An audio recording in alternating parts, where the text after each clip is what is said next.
يشترط الاتحاد الأوروبي على موردي المنتوجات الفلاحية احترام معايير دولية صارمة، وإلا لن تدخل دول الاتحاد.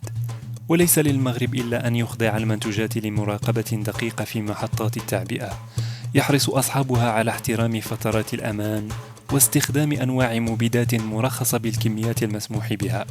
هذا عندما يتعلق الأمر بصحة الأوروبيين.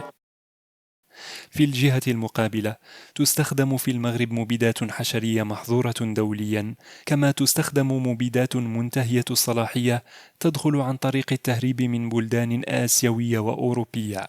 لكن المشكلة الكبرى هي أن دول الاتحاد الأوروبي توافق على تصدير 81,615 طنا من المبيدات الحشرية التي تحتوي على مواد خطيرة محظورة دوليا، ويعد المغرب من بين أكبر 10 مستوردين لها، وفق تحقيق لمنصة Public Eye بعنوان كيف يصدر الاتحاد الأوروبي مبيدات حشرية شديدة الخطورة محظور استخدامها في أوروبا.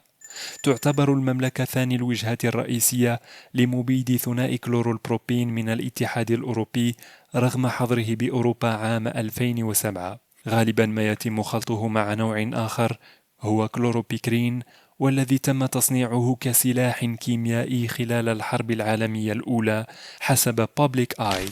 توجه المحاصيل الزراعية إلى الأسواق المحلية دون احترام المواعيد النهائية لانتهاء مفعول المبيدات السامة، إذ يمكن أن يتم رش المبيد في يوم والجني في اليوم الموالي، وفق ما أدلى به الخبير الزراعي نعمان عبد الكريم مدير مؤسسة نالسيا للتنمية والبيئة والعمل الاجتماعي، في الوقت الذي يجب احترام ما يسمى بفترة الأمان الفاصلة بين رش المبيد وقطاف المحصول، وتصل تلك الفترة إلى 35 يوما.